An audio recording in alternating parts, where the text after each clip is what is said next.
ओम शांति। 25 अगस्त 2025 के ईश्वरीय महावाक्य। पहले सुनते हैं मुरली के मुख्य पॉइंट्स।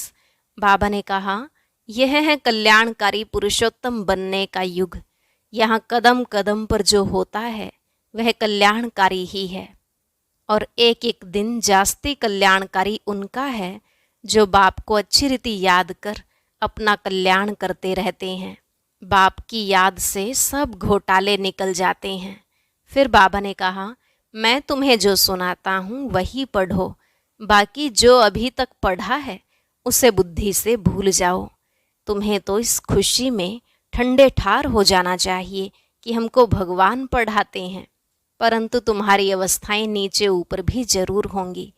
कभी तुम बहुत खुशी में रहेंगे, कभी ठंडे पड़ जाएंगे। यह जैसे कि यात्रा है, यात्रा में नीचे ऊपर तो होते ही हैं। और लास्ट में बाबा ने कहा, बच्चों में देह अभिमान के कारण मोह तो है ही, अन्य विकार भी बहुत हैं। अब तुम्हें इन विकारों पर जीत पानी है। बाप ने ऑर्डिनेंस निकाला है, जो काम पर जीत पाएंगे वही जगत जीत बनेंगे। तुम्हारी क्रिमिनल आई नहीं होनी चाहिए।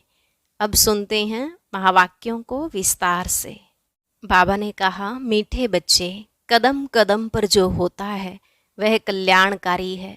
इस ड्रामा में सबसे अधिक कल्याण उनका होता है जो बाप की याद में रहते हैं। प्रश्न, ड्रामा की किस नोंद को जानने वाले बच्चे अपार खुशी में रह सकते हैं? उत्तर, जो जानते हैं कि ड्रामानुसार अब इस पुरानी दुनिया का विनाश होगा, नेचुरल कैलेमिटीज़ भी होंगी, लेकिन हमारी राजधानी तो स्थापन होनी ही है, इसमें कोई कुछ कर नहीं सकता। भल अवस्थाएं नीचे ऊपर तो होती रहेंगी, कभी बहुत उमंग, कभी ठंडे ठार हो जाएंगे, इसमें मूंझना नहीं है। सभी आत्माओं का बाप भगवान हमको पढ़ा रहे हैं, इस खुशी में रहना है। गीत, महफिल में जल उठी शमा। ओम शांति। मीठे मीठे नंबरवार पुरुषार्थ अनुसार चैतन्य परवानों को बाबा याद प्यार दे रहे हैं। तुम सब हो चैतन्य परवाने। बाप को क्षमा भी कहते हैं, परंतु उनको जानते बिल्कुल नहीं हैं। क्षमा कोई बड़ी नहीं, एक बिंदी है। किसकी भी बुद्धि में नहीं होगा कि हम आत्मा बिंदी हैं। हमारी आत्मा में सारा पार्ट है। आत्मा और परमात्मा का नॉलेज और किसकी बुद्धि में नहीं है। तुम बच्चों को ही बाप ने आकर समझाया है, आत्मा का रियलाइजेशन दिया है। आगे यह पता नहीं था कि आत्मा क्या है, परमात्मा क्या है। इसलिए देह अभिमान के कारण बच्चों में मोह भी है, विकार भी बहुत हैं। भारत कितना ऊंच था, विकार का नाम भी नहीं था। वह था वाइसलेस भारत, अभी है विशस भारत। कोई भी मनुष्य ऐसे नहीं कहेंगे जैसे बाप समझाते हैं। आज से 5000 वर्ष पहले हमने इनको शिवालय बनाया था। मैंने ही शिवालय स्थापन किया था। कैसे, सो भी तुम अभी समझ रहे हो। तुम जानते हो कदम कदम पर जो होता है वह कल्याणकारी ही है। एक एक दिन जास्ती कल्याणकारी उनका है जो बाप को अच्छी रीति याद कर अपना भी कल्याण करते रहते हैं। यह है ही कल्याणकारी पुरुषोत्तम बनने का युग। बाप की कितनी महिमा है तुम जानते हो। अभी सच्चा सच्चा भागवत चल रहा है। द्वापर में जब भक्ति मार्ग शुरू होता है तो पहले पहले तुम भी हीरों का लिंग बनाकर पूजा करते हो। अभी तुमको स्मृति आई है, हम जब पुजारी बने थे तब मंदिर बनाए थे, हीरे माणिक का बनाते थे। वह चित्र तो अभी मिल न सके। यहाँ तो यह लोग चांदी आदि का बनाकर पूजा करते हैं। ऐसे पुजारियों का भी मान देखो कितना है। शिव की पूजा तो सब करते हैं, लेकिन अव्यभिचारी पूजा तो है नहीं। यह भी बच्चे जानते हैं, विनाश भी आने का है जरूर। तैयारियां हो रही हैं। नेचुरल कैलेमिटीज़ भी ड्रामा में नोंद है। कोई कितना भी माथा मारे, तुम्हारी राजधानी तो स्थापन होनी ही है। कोई की भी ताकत नहीं जो इसमें कुछ कर सके। बाकी अवस्थाएं तो नीचे ऊपर होंगी ही। यह है बहुत बड़ी कमाई। कभी तुम बहुत खुशी में अच्छे ख्यालात में रहेंगे, कभी ठंडे पड़ जाएंगे। यात्रा में भी नीचे ऊपर होते हैं, इसमें भी ऐसे होता है। कभी तो सुबह को उठ बाप को याद करने से बहुत खुशी होती है।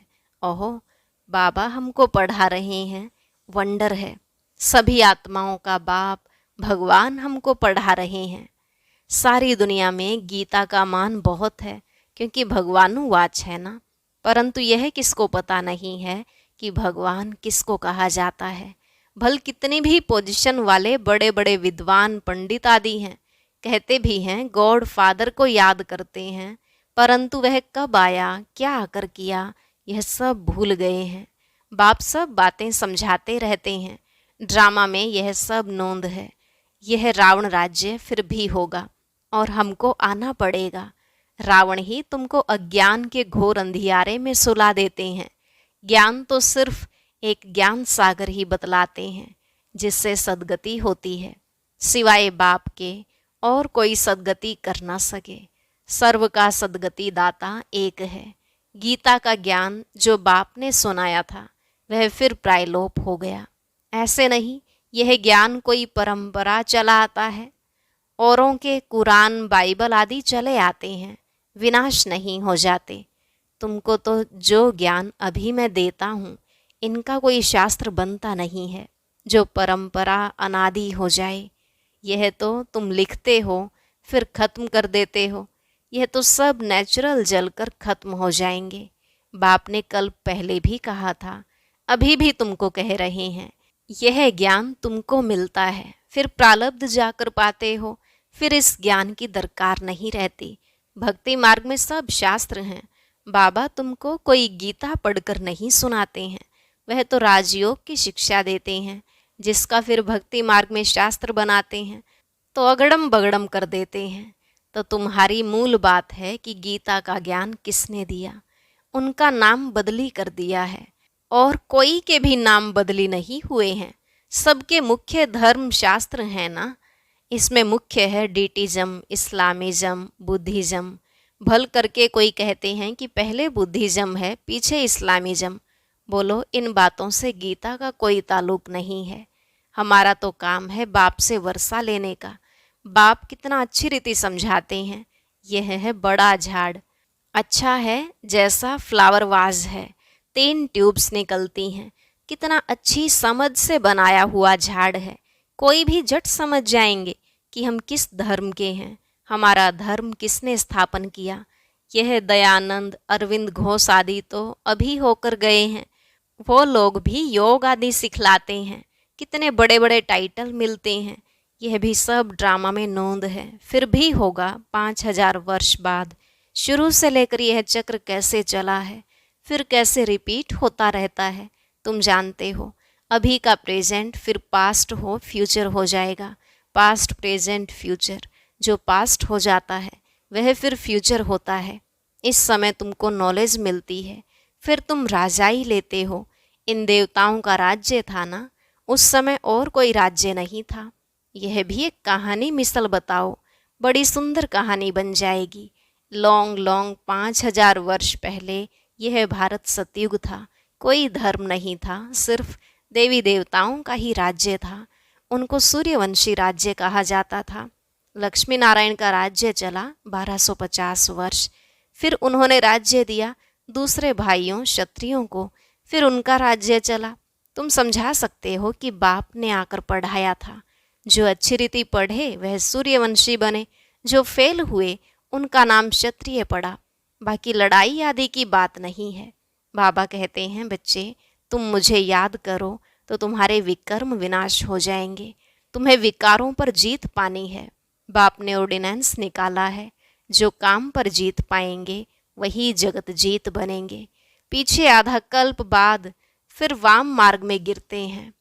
उन्हों के भी चित्र हैं, शक्ल देवताओं की बनी हुई है।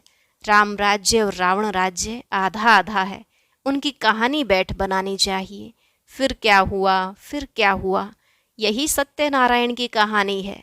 सत्य तो एक ही बाप है जो इस समय आकर सारे आदि मध्य अंत का तुमको नॉलेज दे रहे हैं, जो और कोई दे ना सके।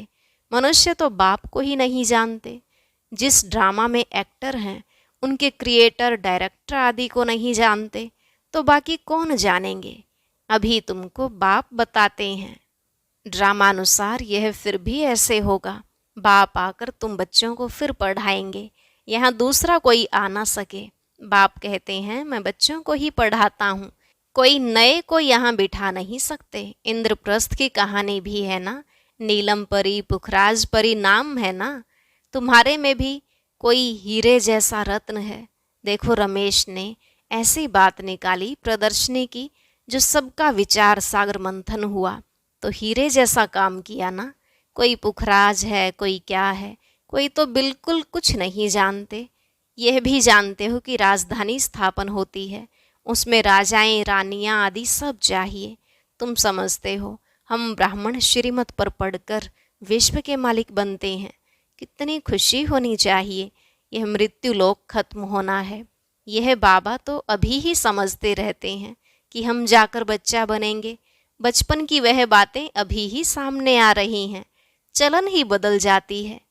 ऐसे ही वहाँ भी जब बूढ़े होंगे तो समझेंगे अब यह वानप्रस्थ शरीर छोड़ हम किशोर अवस्था में चले जाएंगे। बचपन है सतो प्रधान अवस्था। लक्ष्मी नारायण तो युवा हैं, शादी किए हुए को किशोर अवस्था थोड़े ही कहेंगे। युवा अवस्था को रजो, वृद्ध को तमो कहते हैं।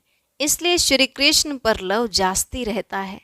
हैं तो लक्ष्मी नारायण भी वही, परंतु मनुष्य यह बातें नहीं जानते हैं। श्री कृष्ण को द्वापर में, लक्ष्मी नारायण को सतयुग में ले गए हैं। अभी तुम देवता बनने का पुरुषार्थ कर रहे हो। बाप कहते हैं कुमारियों को तो बहुत खड़ा होना चाहिए।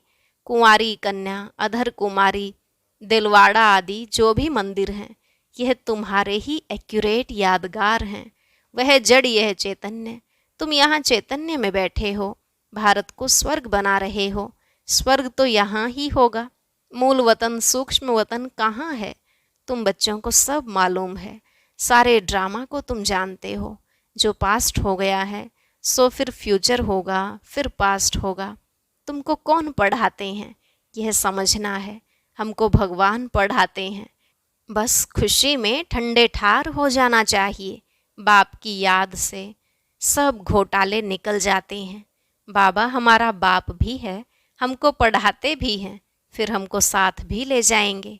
अपने को आत्मा समझ परमात्मा बाप से ऐसी बातें करनी है।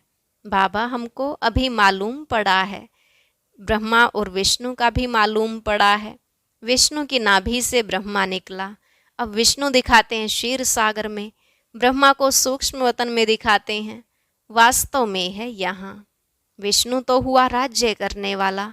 अगर विष्णु से ब्रह्मा निकला तो जरूर राज्य भी करेगा। विष्णु की नाभि से निकला तो जैसे कि बच्चा हो गया। यह सब बातें बाप बैठ समझाते हैं।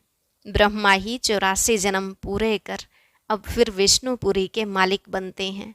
यह बातें भी कोई पूरी रीति समझते नहीं हैं। तब तो वह खुशी का पारा नहीं चढ़ता। गोप गोपियाँ तो तुम हो। सतयुग में थोड़े ही होंगे, वहाँ तो होंगे प्रिंस प्रिंसेस। गोप गोपियों का गोपी वल्लभ है ना। प्रजापिता ब्रह्मा है, सबका बाप, और फिर सब आत्माओं का बाप है निराकार शिव। यह सब है मुख वंशावली। तुम सब बी के भाई बहन हो गए, क्रिमिनल आई हो न सके। इसमें ही माया हार खिलाती है। बाप कहते हैं अभी तक जो कुछ पढ़ा है उसे बुद्धि से भूल जाओ। मैं जो सुनाता हूँ वह पढ़ो। सीढ़ी तो बड़ी फर्स्ट क्लास है। सारा मदार है इस बात पर, गीता का भगवान कौन? श्री कृष्ण तो सर्वगुण संपन्न देवता है। उनका नाम गीता में दे दिया है। सांवरा भी उनको बनाया है, और फिर लक्ष्मी नारायण को भी सांवरा कर देते। कोई हिसाब किताब ही नहीं। रामचंद्र को भी काला कर देते। बाप कहते हैं काम चिता पर बैठने से सांवरे होते हैं। नाम करके एक का लिया जाता है। तुम सब ब्राह्मण हो, अभी तुम ज्ञान चिता पर बैठते हो। शूद्र काम चिता पर होते हैं। बाप कहते हैं विचार सागर मंथन कर युक्तियाँ निकालो कि कैसे जगाएं। जागेंगे भी ड्रामा अनुसार। ड्रामा बड़ा धीरे धीरे चलता है। अच्छा, मीठे मीठे सिकिलधे बच्चों प्रति माता पिता बाप दादा का याद प्यार और गुड मॉर्निंग। रूहानी बाप की रूहानी बच्चों को नमस्ते। रूहानी बच्चों की रूहानी बाप दादा को नमस्ते नमस्ते, गुड मॉर्निंग, शुक्रिया बाबा, शुक्रिया। धारणा के लिए मुख्य सार। पहला पॉइंट, सदा इसी स्मृति में रहना है कि हम गोपी वल्लभ के गोप गोपियां हैं। इसी स्मृति से सदा खुशी का पारा चढ़ा रहे। दूसरा, अभी तक जो कुछ पढ़ा है उसे बुद्धि से भूल बाप जो सुनाते हैं वही पढ़ना है। हम भाई बहन हैं, इस स्मृति से क्रिमिनल आई को खत्म करना है। माया से हार नहीं खानी है। आज का वरदान, सेवा द्वारा योग युक्त स्थिति का अनुभव करने वाले रूहानी सेवाधारी भव। सेवा द्वारा योग युक्त स्थिति का अनुभव करने वाले रूहानी सेवाधारी भव। बाबा ने कहा, ब्राह्मण जीवन सेवा का जीवन है। माया से जिंदा रखने का श्रेष्ठ साधन सेवा है। सेवा योग युक्त बनाती है, लेकिन सिर्फ मुख की सेवा नहीं। सुने हुए मधुर बोल का स्वरूप बन सेवा करना, निस्वार्थ सेवा करना, त्याग तपस्या स्वरूप से सेवा करना, हद की कामनाओं से परे निष्काम सेवा करना, इसको कहा जाता है ईश्वरीय व रूहानी सेवा। मुख के साथ मन द्वारा सेवा करना अर्थात मन मनाभव स्थिति में स्थित होना। स्लोगन, आकृति को न देखकर निराकार बाप को देखेंगे तो आकर्षण मूर्त बन जाएंगे। आकृति को न देखकर निराकार बाप को देखेंगे तो आकर्षण मूर्त बन जाएंगे। अव्यक्त इशारे, सहज योगी बनना है तो परमात्मा प्यार के अनुभवी बनो। बाप दादा का बच्चों से इतना प्यार है जो समझते हैं हर एक बच्चा मेरे से भी आगे हो। दुनिया में भी जिससे ज़्यादा प्यार होता है उसे अपने से भी आगे बढ़ाते हैं। यही प्यार की निशानी है। तो बाप दादा भी कहते हैं, मेरे बच्चों में अब कोई भी कमी नहीं रहे, सब संपूर्ण, संपन्न और समान बन जाएं। यही परमात्मा प्यार सहज योगी बना देता है। ओम शांति।